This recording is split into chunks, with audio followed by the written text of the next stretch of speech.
Hello dear students, class 12।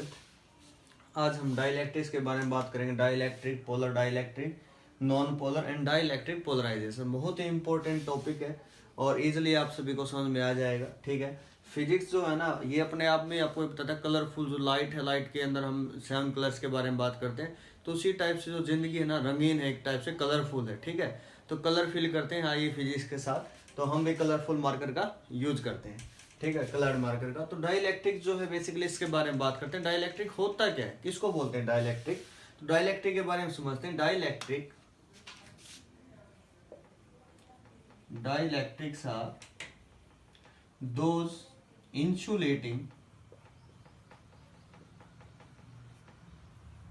और non conducting material which shows या which transfer electric effect without conducting electricity। तो ये तो है इसकी डेफिनेशन हमारे पास कि डाइलेक्ट्रिक होते क्या है। इस टाइप से इसको समझ सकते हैं। इसके हमारे पास इसको सैंडविच किया गया एक प्रकार से, जो प्लास्टिक शीट जो देख रहे हैं आप बीच में यहाँ पर, ये इसको सैंडविच किया गया between two conductor matter foil के इन बिटवीन। तो इसको हम प्लास्टिक शीट, इसी को हम डाइलेक्ट्रिक बोलते हैं, डाइलेक्ट्रिक स्लैब। इसके बारे में डिस्कस में हम पढ़ेंगे। तो किस टाइप से होते हैं डाइलेक्ट्रिक? दो टाइप के होते हैं हमारे पास, पोलर एंड नॉन पोलर। तो इसके बारे में बात करते हैं, पोलर क्या होता है और नॉन पोलर क्या होता है। ओके, अब हम बात करते हैं polar and non polar dielectric की। तो पोलर क्या होते हैं, नॉन पोलर हमारे पास क्या होते हैं, इनके बारे में हम स्टडी करते हैं। आइए देखते हैं पोलर और नॉन पोलर के बारे में। तो पोलर और नॉन पोलर में तो डिफरेंस है। पोलर डाइलेक्ट्रिक्स जो होते हैं, डाइलेक्ट्रिक्स और एटम मॉलिक्यूल्स बोल सकते हैं, एटम मॉलिक्यूल्स। जो पोलर एटम और मॉलिक्यूल्स हैं, दे possesses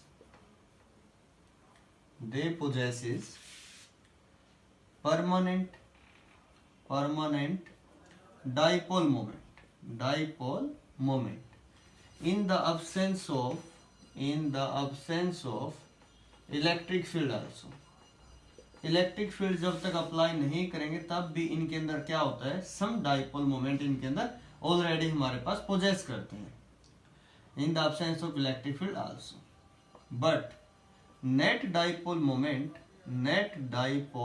moment of polar molecules are zero। Net जो होता है वो जीरो होता है। किस टाइप से? फॉर एग्जाम्पल अगर हम समझें इसको, तो इस टाइप से हमारे पास ये है। यहाँ पर अगर मैं बात करूँ पोलर की, हम बात करते हैं, पोलर जो होते हैं CO2 है हमारे पास, या फिर H2O है, तो ये सभी पोलर के अंदर हमारे पास आते हैं। ठीक है, यहाँ पर ये है पॉजिटिव नेगेटिव, इस टाइप से होते हैं पोलर, पॉजिटिव नेगेटिव पॉजिटिव। तो अब इनका अपना तो नेट डाइपोल मोमेंट इनका है P0 = 0। इनका तो सब नेट डाइपोल मोमेंट है। डाइपोल मोमेंट होता क्या था, हमें दो इक्वल एंड अपोजिट चार्जेस की रिक्वायरमेंट होती थी और सम डिस्टेंस का सेपरेशन हो वहां पर, तो उसको डाइपोल मोमेंट बोलते थे। सेम इस केस में हमारे पास जो पोलर एटम है उनका डाइपोल मोमेंट होगा। बट इसका अगर नेट डाइपोल मोमेंट की बात की जाए, नेट डाइपोल मोमेंट जो होगा इसका क्या होगा, that is 0। Net dipole moment इसका 0 होगा in the absence of external electric field. जब तक हम यहाँ इलेक्ट्रिक फील्ड अप्लाई नहीं करेंगे तब की कंडीशन है। अगर इलेक्ट्रिक फील्ड अप्लाई कर दिया जाएगा तो उस केस में इसके अंदर नेट डाइपोल मोमेंट अराइज हो जाएगा। उसके बारे में हम डिस्कस करेंगे। तो ये था पोलर डाइलेक्ट्रिक के बारे में। अब हम बात करते हैं नॉन पोलर डाइलेक्ट्रिक के अंदर। ओके, सेकंड थिंग, जो पोलर होता है, पोलर मींस पोल, इनके अंदर जो पॉजिटिव और नेगेटिव चार्ज होते हैं उनका जो सेंटर होता है, सेंटर वो कोइंसाइड नहीं करता, अलग अलग होता है। पॉजिटिव पोल अलग, नेगेटिव अलग। यहाँ पर देख सकते हो, यहाँ पर अगर सेंटर की बात करें तो नेगेटिव का सेंटर ये है और पॉजिटिव का सेंटर ये। But in case of non polar dielectric, there positive and negative centre, जो सेंटर होगा वो कोइंसाइड करेगा उसी पॉइंट पर। हम ये नहीं बता सकते कि पॉजिटिव का सेंटर है नेगेटिव का, एक ही कॉमन सेंटर होगा दोनों का, पॉजिटिव और नेगेटिव का। उनका अपना नेट डाइपोल मोमेंट भी नहीं होता।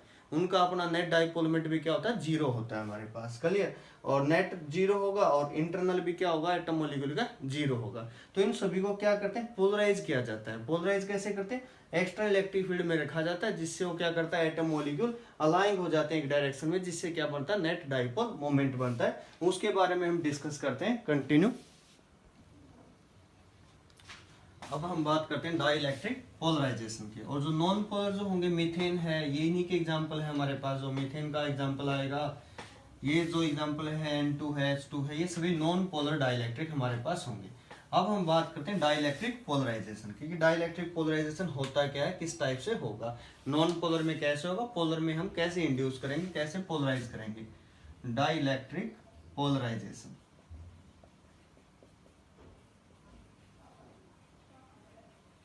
समझे बस डाइइलेक्ट्रिक पोलराइजेशन का मीनिंग।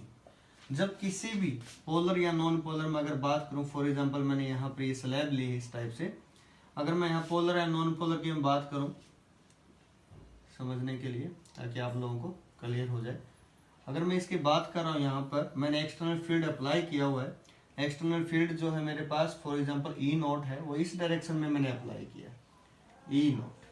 अब होगा क्या, यहाँ पर चाहे पोलर हो चाहे नॉन पोलर हो, इसके अंदर स्लैब के अंदर चाहे पोलर डाइइलेक्ट्रिक हो चाहे नॉन पोलर, अगर पोलर है तो अपने आप को पहले से ही अलाइन करेंगे, क्लियर, पॉजिटिव नेगेटिव का सेंटर अलग होगा। अदरवाइज अगर नॉन पोलर है, नॉन पोलर में कैसे होता है, फॉर एग्जांपल नॉन पोलर है, यही सेंटर पॉजिटिव का और यही नेगेटिव का। अब ये केस होता है कि इसके अंदर नॉन पोलर में, अगर पोलर है तो क्या होगा, नेगेटिव पॉजिटिव का सेंटर डिफरेंट होगा, और नॉन पोलर में सेम होगा। यहाँ पे अगर मैं बात करूँ, ये हमारे पास नॉन पोलर में लेकर चल रहा हूँ, फॉर एग्जांपल नॉन पोलर का केस हमारे पास इस टाइप से, एटम मॉलिक्यूल आप रीअरेंज कर सकते हो, बना सकते हो। ये मैंने यहाँ अरेंज किया हुआ है। जैसे मैं फील्ड अप्लाई करूंगा तो यहाँ पर क्या होगा, इनका जो सेंटर है वो सेपरेट हो जाएगा। जो यहाँ पर एक प्रकार से E0 की डायरेक्शन ही है, मीन्स ये पॉजिटिव टर्मिनल है, नेगेटिव, तो जो इलेक्ट्रॉन है इसके अंदर जो नेगेटिव चार्ज है वो तो पॉजिटिव की तरफ, in the direction opposite to that of field, इस डायरेक्शन में अलाइंग होगा, जो पॉजिटिव चार्ज होगा इस साइड में। इस टाइप से हमारे पास ये अपने आप को रीअरेंज कर लेंगे, जैसे हम फील्ड अप्लाई करेंगे इस टाइप से। अब क्या होगा, इनका अपना नेट डाइपोल मोमेंट होगा, नेगेटिव टू पॉजिटिव जो डायरेक्शन होती है, और ये पर्टिकुलर अलाइन हुए तो इनकी वजह से भी एक फील्ड इंड्यूस होगा, दैट इज EP भी बोल देते हैं, EI भी इसको बोल देते हैं रिप्रेजेंट करने के लिए। हुआ क्या, जैसे किसी भी डाइइलेक्ट्रिक को किसी भी एक्सटर्नल इलेक्ट्रिक फील्ड E0 में रखा जाएगा तो क्या होगा, जो पॉजिटिव है मीन्स जो प्रोटॉन है वो अलाइन करेंगे अपने आप को in the direction of electric field, but the negative charge arrange themselves in the direction opposite to that of field. उन्होंने अपने आप को अपोजिट सेंस में यहाँ पर रखा हुआ है। अब क्या हुआ, ये जितने भी एटम है हमारे पास, छोटे छोटे जो एटम है पॉजिटिव नेगेटिव चार्ज का, इनका अपना डाइपोल मोमेंट होगा। इनका डाइपोल मोमेंट अब जीरो नहीं होगा, जो पहले जीरो था। जीरो कब था, जब इलेक्ट्रिक फील्ड जीरो था, तो उस टाइम इनका जो डाइपोल मोमेंट था वो जीरो था। लेकिन जैसे ही फील्ड हमने अप्लाई किया तो इस टाइम पे इनका जो डाइपोल मोमेंट है वो उन्होंने अपने आप को अरेंज किया, इंड्यूस हुआ। इसी को हम क्या बोलते हैं, पोलराइजेशन। इसका जो सेपरेशन था उसको हमने सेपरेट कर दिया। इनका जो सेंटर था, पहले एक ही पॉइंट था नॉन पोलर में, लेकिन हम उसको सेपरेट कर दिया, मतलब जो एटम या मॉलिक्यूल था डिस्टोर्ट हो गया, तो उस केस में इसको बोलते हैं पोलराइज्ड एटम। क्लियर। अब हमने पी डाइपोल मोमेंट मान लिया। इलेक्ट्रिक फील्ड जो है हमारे पास, ये पता किया गया, it is found that experimentally it is found that the dipole moment of each molecule, या फिर एटम बोल सकते हो, is directly proportional to external electric field। तो एक्सटर्नल इलेक्ट्रिक फील्ड के वो डायरेक्टली प्रोपोर्शनल था। जो P है डाइपोल मोमेंट है ऑफ ईच एटम या molecule, that is directly proportional to E0। अब इस डायरेक्टली प्रोपोर्शनल के साइन को हटाने के लिए दो कांस्टेंट यहाँ पर यूज किए गए। ठीक है, ये जो कांस्टेंट है एप्सिलॉन नॉट, इसको बोलते हैं कांस्टेंट ऑफ प्रोपोर्शनैलिटी, या फिर इसको बोलते हैं एटॉमिक पोलराइजेबिलिटी, या फिर मॉलिक्यूलर पोलराइजेबिलिटी बोलते हैं इसको। ये जो हमारे पास अल्फा है, यहाँ पे अल्फा एप्सिलॉन नॉट क्यों है, इसके डायमेंशन को इक्वेट करने के लिए, अल्फा के डायमेंशन को इक्वेट करने के लिए यहाँ पर यूज किया गया, डायमेंशन देने के लिए, ताकि जो अल्फा है उसका डायमेंशन क्या है, जो वॉल्यूम का होता है, मींस मीटर क्यूब डायमेंशन देने के लिए ये एप्सिलॉन नॉट यहाँ पर यूज किया गया है। तो अल्फा जो इसका डायमेंशन कैसे आएगा तो वो हम चेक करते हैं। देखिए शाबाश, अल्फा जिसका डायमेंशन निकालना उसको एक साइड और सबको एक साइड। तो क्या हुआ, P डिवाइडेड बाय में एप्सिलॉन नॉट इनटू में हमारे पास क्या हुआ, इलेक्ट्रिक फील्ड। अच्छा, P जो डाइपोल मोमेंट होता है क्या होता है, charge into length metre coulomb into metre. Epsilon naught का डायमेंशनल फॉर्मूला हमारे पास क्या होता है, कूलम स्क्वायर। अगर आपको याद नहीं तो आप याद करेंगे, न्यूटन मीटर स्क्वायर। ठीक है। अच्छा, इलेक्ट्रिक फील्ड, फोर्स और इलेक्ट्रिक फील्ड में आपको रिलेशन पता होगा, force upon charge is equal to electric field. तो फोर्स के लिए न्यूटन, चार्ज के लिए कूलम। तो एक कूलम से कूलम कैंसिल, कूलम से कूलम, न्यूटन से न्यूटन, मीटर स्क्वायर ऊपर जाएगा तो मीटर की पावर 3। इसी टाइप से मैं बता रहा हूं, जो अल्फा है इसका डायमेंशन क्या है, मीटर क्यूब। जो वॉल्यूम का डायमेंशन होगा वही किसका डायमेंशन होगा, अल्फा का हमारे पास डायमेंशन होगा। By this method you can calculate. Okay, ये जो अल्फा होता है इसकी वैल्यू जो होती है in the most of the cases 10⁻⁻29 to 10⁻⁻30 metre cube के अंदर हमारे पास इसकी वैल्यू होती है 10⁻⁻29। मोस्ट ऑफ द केसेस ये इसकी वैल्यू रहती है मीटर क्यूब के अंदर। ये हमने पढ़ा। अब हम पढ़ेंगे इलेक्ट्रिक पोलराइजेशन क्या होता है इतना सब पढ़ने के बाद। क्लियर। अब देखते हैं,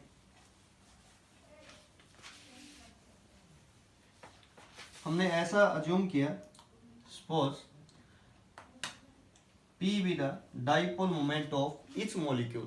एक मॉलिक्यूल का डाइपोल मोमेंट P है और Q अगर चार्ज है और X अगर हमारे पास डिस्टेंस डिस्प्लेसमेंट है between the displacement between the positive and negative centre of the charges. Clear. X वो तो डाइपोल मोमेंट जो हम पढ़ते थे वो क्या होता है, चार्ज इनटू में जो डिस्टेंस या डिस्प्लेसमेंट होता है between the positive and negative charge. अब यहाँ पे ये तो एक के लिए है, अगर नंबर ऑफ एटम यहाँ पर प्रेजेंट है, n be the number of atoms या फिर मॉलिक्यूल्स पर यूनिट वॉल्यूम। ध्यान से समझ रहे हैं, नंबर नहीं, number of atom per unit volume. एक टाइप से क्या है, नंबर डेंसिटी हमारे पास है, नंबर डेंसिटी।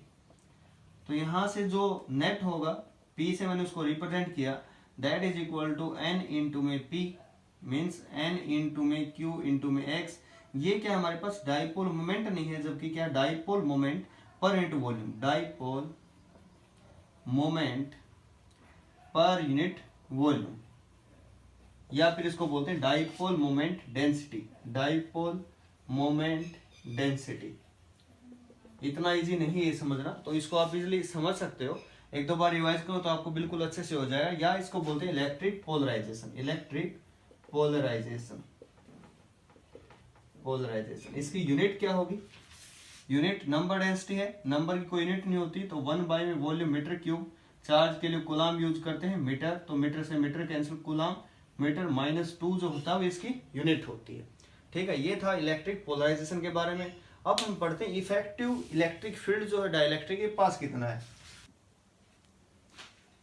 अब हम बात करते हैं यहाँ पर जो इफेक्टिव इलेक्ट्रिक फील्ड है वो कितना होगा। इफेक्टिव इलेक्ट्रिक फील्ड को मैंने ई से रिप्रेजेंट किया, या इसको इफेक्टिव बोल सकते हैं, या फिर इसको बोलते हैं reduced value of electric field, reduced value of electric field. अब ध्यान से देखें शाबाश, इलेक्ट्रिक फील्ड जो हमने अप्लाई किया था वो कितना था, ई नॉट। इंड्यूस कितना हुआ उसको मैंने ईपी से लिखा। ईपी है क्या, इसके बारे में जानकारी लेते हैं। ईपी यहाँ पर कितना इंड्यूस हुआ है वो हमारे पास फॉर्मूला हमने सिग्मा बाई में एप्सिलॉन नॉट पढ़ा, लेकिन यहाँ एप्सिलॉन नॉट यूज नहीं करें क्योंकि वो मीडियम के लिए हमारे पास एप्सिलॉन यूज करते हैं और फ्री स्पेस या वैक्यूम के लिए एप्सिलॉन नॉट यूज करते हैं। इस बात का थोड़ा ध्यान रखना पड़ेगा। अब सिग्मा क्या होता है, चार्ज अपॉन एरिया। तो चार्ज मैंने क्यों लिया, चार्ज अपॉन एरिया।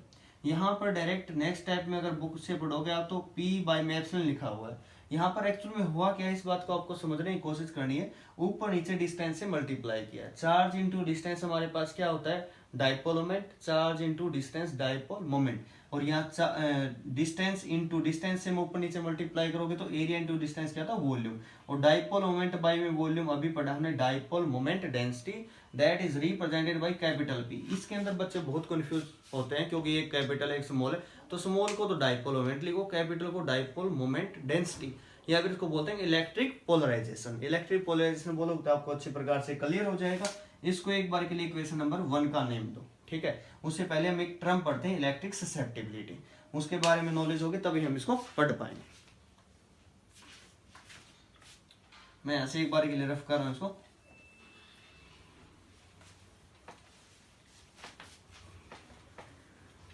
देखिए सर पढ़ते हैं एक बार, इलेक्ट्रिक ससेप्टिबिलिटी है क्या हमारे पास, इलेक्ट्रिक ससेप्टिबिलिटी, इसको एक्साई से रिप्रेजेंट करते हैं, एक्साई बोल देते हैं, कोई चाई भी बोल देते हैं, CHI सिंपल रिप्रेजेंटेशन होती है इसकी, clear. It is found experimentally that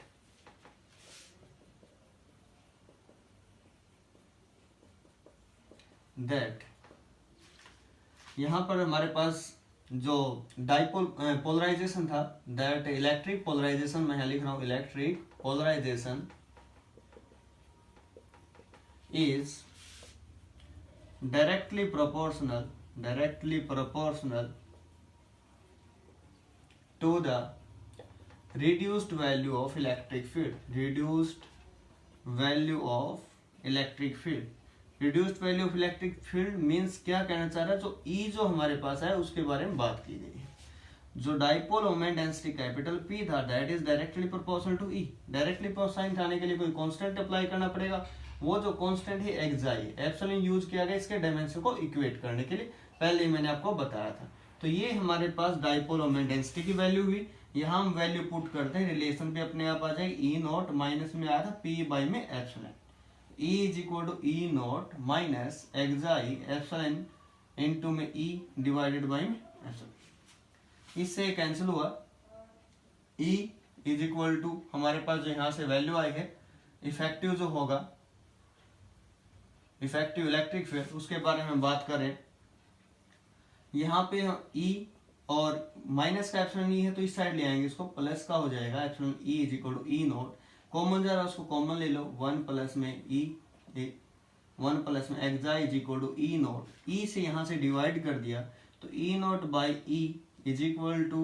हमारे पास है 1 प्लस एक्साई, और ये हमारे पास हम पढ़ते हैं डाई इलेक्ट्रिक कॉन्स्टेंट की, तो K is equal to 1 plus xi. ये रिलेशन इंपॉर्टेंट भी है हमारे पास पेपर पॉइंट ऑफ व्यू के अकॉर्डिंग, पूछ सकता है derive the relation between K dielectric constant and electric susceptibility, तो आपको ये जो रिलेशन है प्रूव करनी पड़ेगी यहाँ पर जो मेंशन की गई है, ठीक है।